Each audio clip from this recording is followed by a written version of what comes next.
Opa, voltei. E hoje eu voltei pra quê? Sabe pra quê? Hoje nós vamos falar de processadores. Roda a vinheta, Luquinhas.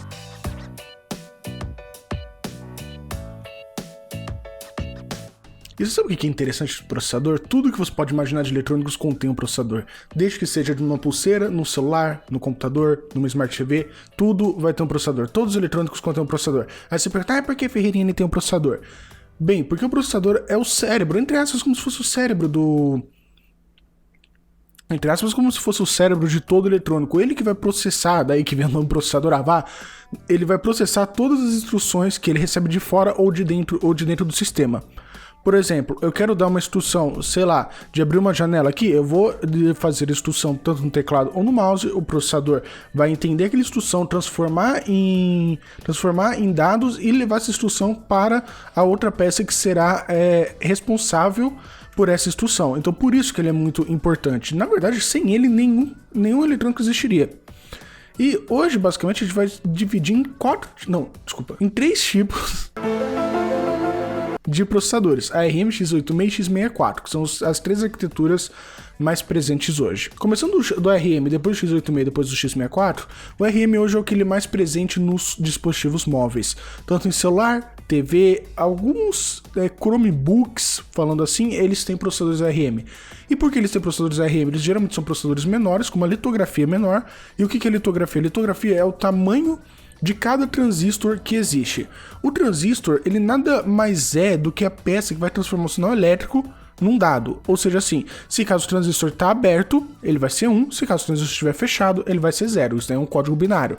E esse código que as máquinas entendem, os códigos binários. E como ele tem uma litografia menor, ou seja, o tamanho dessas chavinhas são menores, eles conseguem consumir menos energia, mas também eles perdem por outro lado, eles não são tão eficientes quanto os outros tipos de processador. Hoje, por exemplo, os processadores de celular, tanto que a Snapdragon anunciou que vão conseguir fazer chipsets, Snapdragon AMD, eu não tô me lembrando, mas uma das duas anunciou que vão conseguir fazer chipset até 5 nanômetros até o final desse ano, do ano que vem, mas não tô lembrando que eu sou ruim nisso. Então, por conta deles serem menores, consumirem menos energia e também perder um pouquinho das capacidades de processamento, eles são perfeitos, por exemplo, principalmente para celular e TV. Celular e TV geralmente vão vir com processadores ARM. Dentro dos processadores ARM, a gente vai ter as seguintes marcas que são as principais do mercado: a MediaTek, a Exynos, a Snapdragon. Quais serão as outras? A Snapdragon, o Bionic, que é o da Apple, e o quinto que eu não tô lembrando agora qual que é, mas também tem um quinto que ele é chinês, eu não tô lembrando agora. Sim, e tipo, nesse mercado eles são muito mais, como podemos dizer, eles são muito mais bem distribuídos. Por exemplo, a Snapdragon ela faz tanto processador para celular, quanto, por exemplo, para pulseiras, quanto, por exemplo, para relógios, para roteadores. É isso que ela faz, não é só um mercado extremamente fechado. Já pulando para os próximos, que são os X86 e o X64, aí a história é totalmente diferente. Porque primeiro começa, a gente tem basicamente duas empresas, a Intel e a AMD. Pronto, acabou. E esses dois tipos de processadores, eles vêm embarcados tanto em notebooks, a maior parte dos notebooks, e também em desktops, que na verdade todo desktop vai ter um processador x86 ou x64. Na verdade, os computadores mais novos que eu digo tipo uns 5 anos pra cá, só vem com processador x64, não existe mais desktops com processador x86 novos no mercado. Por que isso? Porque os processadores x86 tem uma coisa que a gente chama de 32 bits, ele é uma arquitetura de 32 bits. Ou seja, ele não vai aguentar algumas tecnologias novas. Por exemplo, ele não aguenta mais do que 4 GB de RAM, porque ele vai ter um limite físico, isso, ele não consegue calcular um número acima, que o Luquinhas vai estar colocando aqui o número máximo 32 bits que você pode chegar, que é 2 elevado a 32.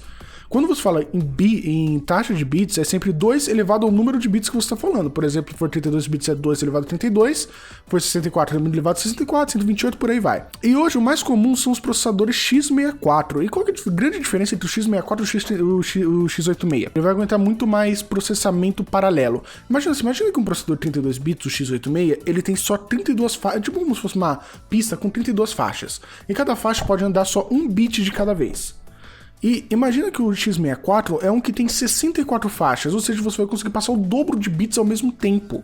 negócio, você vai conseguir fazer o dobro de operações ao mesmo tempo.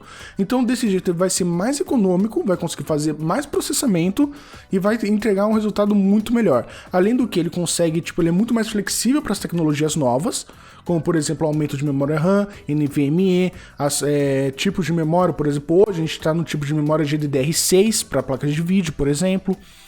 E o que é esse tipo de memória? É basicamente a velocidade delas. Só que tem um problema nesses processadores, nesses dois tipos últimos que eu falei.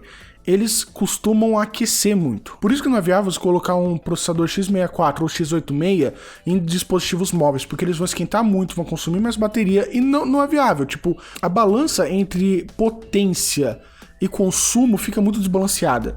Para um desktop ou para um notebook, é bom isso daí, não tem muita importância. Por exemplo, se o seu desktop está esquentando um pouco, você pode trocar outro fan, essas coisas.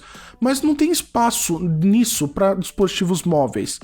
E esse que é o problema, é basicamente esse que é o maior problema que impede que os celulares e outros dispositivos móveis, principalmente os vestíveis, que é no caso das pulseiras ou outros tipos, impedem que eles venham com processadores x86. E também, por último, falar, é por isso que é tão difícil você instalar, sei lá, você instalar Android rodando nativamente no computador ou Windows rodando nativamente no celular. É basicamente impossível, sem nenhum tipo de emulação ou virtualização, que são outros assuntos que eu posso falar num vídeo mais pra frente, mas quando você tem um processador ARM ou x86, ele não vai entender a instrução de outro tipo de processador.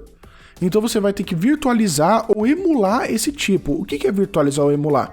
Virtualizar, você vai meio que criar uma camada mais de processamento. Você vai ter que processar aquilo lá para a sua linguagem que você deseja e depois converter essa linguagem para a linguagem que o sistema já usa.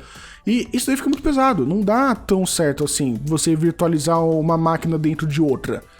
E emular seria meio que como se tivesse todo o sistema virtualmente, entre aspas, dentro de outro sistema. Então você vai ter que traduzir todas as instruções para todas as peças, para todo o sistema desse outro. Então é por isso que você não vê o Windows rodando no celular, o Windows de PC ou Mac também rodando em celular, ou Android rodando nativamente no computador. Até tem os projetos Android x86, eu não lembro se ele está vivo, e outros projetos também, mas geralmente eles são distribuições de Linux adaptadas para poder rodar Android. Mas daí para outro vídeo, essas coisas blá blá, fica um pouco mais difícil falar sobre isso. Então foi por isso, primeiro vídeo, realmente falando do primeiro vídeo. Eu não lembrei de falar no começo, mas agora, joinha, lembra de compartilhar, se inscreve e ativa o sininho. Eu sou o Ferreirinha e fui!